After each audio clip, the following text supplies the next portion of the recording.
یہاں کے لیے کفایت کر جائے گا آیت اللہ خوئی کے مقلدین کے لیے. یہ طے ہے کہ آیت اللہ خوئی کے اور آیت اللہ بشیر نجفی کے مقلدین کے لیے عید ایک دن پہلے ہے، یہ طے ہے. اب ایک کے بعد ایک چونکہ ونڈو کھلتی ہے کہ بات بہت لمبی ہو جائے گی، لیکن میں تھوڑا سا اس کو ایڈریس کروں. تو مولانا صاحب یہ کیا ہوا، یہ کیوں الگ الگ ہے؟ ایک طرف سے ایک فقی یہ کہہ رہے ہیں کہ آپ رات کہیں بھی میچ کر جائے آپ چاند کو مان لیں، وہ کراچی تک کی بات کریں، اس سے بھی آگے تک رات تو میچ کرتی جائے گی. اور ایک طرف ایک فقی یہ کہہ رہے ہیں کہ ہم افق دیکھو، وہ تو پرت کے چاند کو بھی نہیں مان رہے. مولانا صاحب یہ فرق کیوں ہے؟ یہ فرق میں تمام فقہا کے بسط احترام کے ساتھ بس پہلے ایک جملہ یہ کہہ دوں، اسی لیے حضرت حجت جب تک سامنے نہ ہو، اللہم صلی علی محمد وعلی محمد. کیا بات ہے، بے شک آپ کے لیے حقیقت امر طے کرنا مشکل ہے، لیکن اب جب یتیمی کے دور میں تو کیا کیا جائے؟ یتیمی کے دور میں جامع شرائط فقی کی تقلید کر کے آپ عمل کر لیجئے، قیامت میں آپ بری ذمہ ہوں گے، اس لیے کہ آپ نے حکم امامی پر عمل کیا تھا. نہیں تو واقعی ایک ہی دن ہے، یہ دو دن تھوڑی ہے، یہ تو ہے ایک ہی دن. تو وہاں سب یہ فرق کیوں ہو رہا ہے؟ اب یہ فرق میں بہت آپ کو تھوڑا سا ایک مزہ بھی چکھا دوں کہ آپس میں جو فقہا کی دلیلیں ہوتی ہیں اس کا کیا ہوتا ہے معاملہ.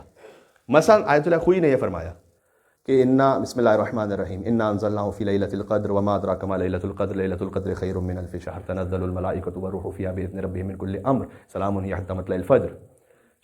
شب قدر میں ملائکہ نازل ہو رہے ہیں، تو شب قدر میں جو ملائکہ نازل ہو رہے ہیں تو وہ ایک ہی شب تو ہوگی، ہاں ایک ہی شب ہوگی نا. اب وہ ایک ہی شب جب ہے تو اس کا مطلب ہے کہ ساری دنیا میں وہی ایک ہی رات ہے. تو آپ کراچی کے آگے چاند کو جتنے بھی ہیں وہ مان لیجیے، ان کی دلیل ہے. اب آپ کا مائنڈ ٹلٹ ہو رہا ہوگا اس طرف، کیا یہ بات تو بالکل صحیح ہے. جس پر مثال کے طور پر آیت اللہ سیستانی نے یہ جواب دیا،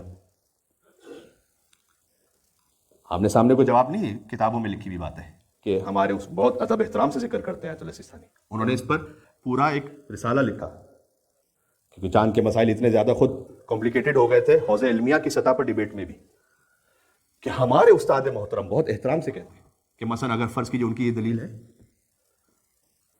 تب بھی جن شہروں میں رات مشترک نہیں ہے وہاں تو اگلے دن ہی ہوگا. پھر ابھی تو میں نے کہا نا رات مشترک ہو تو پھر آپ چاند مانیں گے، تو پھر شب قدر تو اس دلیل کے مطابق بھی دو ہو گئی کہ نہیں ہو گئی؟ جہاں رات مشترک تھی وہاں کے لیے ہو گئی، جہاں رات مشترک نہیں تھی. وہ یہ کہہ رہے ہیں کہ پھر اس کے بعد اس کی وضاحت کیا ہے؟ اس کی وضاحت یہ کہ آپ شب قدر کو 12 گھنٹے کے لیے کیوں مانتے ہیں؟ شب قدر پوری دنیا میں 24 گھنٹے کے لیے. بڑی واضح سی بات ہے نا. شب قدر جہاں پر پہلی مرتبہ چاند نظر آ کر شب شروع ہوئی، وہاں سے آ کے اس کی رات جب ختم ہو گئی تو شب قدر ختم تھوڑی ہو گئی. یہ معاملہ تھا ابھی محرم جو گزرا، چونکہ لاک ڈاؤن تھا اتنا سیریسلی پیش نہیں آیا. مجھے اچھی طرح سے یاد ہے کہ اس محرم میں جو گزرا، فرسٹ ٹائم جہاں مون سائٹنگ ہوئی اور جہاں سے شب یکم محرم شروع ہوئی وہ پاکستان تھا، حتی انڈیا بھی نہیں تھا ساتھ میں. پاکستان میں وہاں مون اناؤنس ہوا. اس دنیا میں یعنی New Zealand, Australia, Singapore, Indonesia, Malaysia گزرتے گزرتے انڈیا سے گزرتے ہوئے پاکستان وہ تھا جہاں پر شب یکم محرم شروع ہوئی. اب یہاں اس خاطر ہے کہ جب یہ پورا ورلڈ گھوم کر پھر ہمارے ہاں نیکسٹ ڈے تھا عاشورہ، اور انڈیا میں بھی ہمارے ساتھ تھا، جبکہ انڈیا اور پاکستان ساتھ ساتھ ہیں. ایک سوال جو کیا گیا تھا جو مجھے بڑی شدت سے لگ رہا ہے کہ اس محرم میں بھی پیش آنے والا ہے، ہماری عراقی کمیونٹی میں کچھ بردرز کی طرف سے، انہوں نے جس دن آپ نے عاشور کیا تھا اس سے ایک دن پہلے کر لیا تھا پاکستان کے ساتھ. کیوں؟ پاکستان کے بعد عراق میں ہوا، اور عراق میں کربلا میں جس دن عاشور تھا انہوں نے کہا کہ یہ کیسے ہو سکتا ہے کہ عاشور کربلا کے علاوہ ہو؟ بھائی کربلا میں امام حسین شہید ہوئے نا، تو جس دن عاشور کربلا میں ہے، اب میں مثال دے رہا ہوں کہیں اللہ نہ کرے توہین ہو جائے، کیا امام حسین علیہ السلام میلبرن میں بعد میں اگلے دن شہید ہوئے کیا؟ بس جس دن کربلا میں عاشور ہے اس دن کیجیے آپ عاشور اس دن. تو اس کا جواب ہم نے یہی دیا تھا کہ آپ عاشور کو فقط، اس کا مطلب ہے کہ جب کربلا میں مغرب ہوئی اور عاشور کا دن ختم ہوا تو بس عاشور ختم ہو گیا. پھر آگے جن لوگوں کے لیے بعد میں دن آنا ہے چاہے دن ہو یا رات ہو, اس کو آپ 24 آورس سے کاؤنٹ کیجیے. یعنی پورا ایک سرکل, عاشور کا دن شروع ہوگا مثلا پاکستان سے, اور شروع ہوتے ہوتے ہوتے ہوتے ہوتے جہاں جہاں عاشور آتا جائے گا, عاشور عاشور عاشور عاشور, اور پورا سرکل ہوتے ہوئے انڈیا میں ختم ہوگا. جبھی تو کوئی, ورنہ پھر مثال کے طور پر اسی مثال میں انڈیا میں رہنے والا اعمال عاشور کیسے کرتا جب عاشور کربلا میں کب کا ختم ہو چکا ہے؟ تو چاند کی جو تاریخ ہوتی ہے اس میں آپ بالکل ویسی بڑی سمپل سی بات ہے, آپ یہاں ایک ڈیٹ رکھتے ہیں انگلش کی, اور نارتھ امریکہ میں کوئی اور انگلش کی ڈیٹ چل رہی ہوتی, تو آپ یہ کہتے ہیں کہ ایک دن میں 2 ڈیٹس کیسے ہو رہی ہیں؟ آپ کہتے ہیں جناب نہیں, یہ جو 1 جولائی ہے یہ 24 آورس کا سرکل کمپلیٹ کرے گی. سے عاشور کربلا میں ہے, اسی کے ساتھ ہی ہمارا عاشور ہوگا. یہ تو وہی دلیل ہو گئی کہ عرفہ وہاں پر ہوا ہے تو ہمارا ساتھ عرفہ ہوگا, جبکہ ہم یوزولی سعودی گورنمنٹ سے ایک دن پیچھے تو چل ہی رہے ہوتے. تو پھر ان کی دلیل میں پھر یہ دلیل میں کیا فرق رہ گیا؟ پھر یہ مسئلہ ہو سکتا ہے اس بار پھر محرم میں پیش آئے, اور اس لیے کہ وہاں پھر امکان ہوگا کہ ایک دن کربلا میں پہلے ہوگا, ہمارے بعد میں ہوگا. اور یہ میں اس لیے بھی آپ سے تھوڑا سا متنبع کر رہا ہوں کہ ہماری ہو سکتا ہے کہ دوسری اور کمیونٹیز کے کچھ لوگ وہ جس دن کربلا میں عاشور ہے اس دن عاشور کا جلوس نکالنا چاہیں, اور فرض کیجیے آپ کے لیے وہ 9 محرم ہو. تو چونکہ پہلے تو کووڈ تھا معاملہ, اس لیے جلوس تھا ہی نہیں. فقط ایک بات کہہ رہا ہوں, انشاءاللہ اللہ کرے کہ ایک ساتھ ہی ہو جائے. یہ بات کلیئرٹی ہو رہی ہے انشاءاللہ چیزوں کی. تو بس عزیزان گرامی, اس دلیل کے مطابق کیا ہوا کہ مثلا فرض کی آیت اللہ خوئی نے کہا کہ شب قدر تو ایک ہی رات ہوگی نا, تو آیت اللہ سیستانی نے مثلا کیا جواب دیا کہ وہ ایک رات ہوگی لیکن وہ پورا 24 آور سرکل کر کے ہوگی, جس کے مطابق ہمارے ہم افق ہونے میں جو چاند کا اناؤنسمنٹ اسے وہ پوری ہو جاتی. تو یہ اب میں آپ کو خالی اتنا بتا رہا ہوں, فقہا کے درمیان آپس میں ایک ڈیبیٹ ہے, 2 مختلف اس میں نظریے موجود ہیں. ابھی بات تو بہت وقت ہو گیا, لیکن 1-2 اور کچھ کوشچنز ہیں کہ مولانا صاحب اگر ہم اس ڈیٹ کے مطابق 9 تاریخ کو عرفہ کرتے ہیں تو 9 تاریخ کو کچھ لوگوں کی عید ہے, یعنی سنڈے, لوگوں کی تو عید ہے, اور ہم عرفہ کر رہے ہوں گے, اور عرفہ کا ہم روزہ رکھ رہے ہوں گے, تو چانس تو یہ ہے کہ ہم عید کے دن تو روزہ نہیں رکھ لیں گے. ہاں چونکہ بعض دوسرے فقہا کے مطابق تو آیت اللہ خوئی کے مطابق تو عید ہے نا اس دن, ایک دن پہلے ہے نا. تو آپ یہ کام کیجئے, یہ بھی آیت اللہ سیستانی کا فتویٰ ہے کہ اگر آپ ڈاؤٹ میں آ جائیں کہ اس دن عرفہ ہے یا عید قربان ہے تو روزہ رکھنا مکروہ ہے, یعنی یہاں قلت ثواب مراد ہے.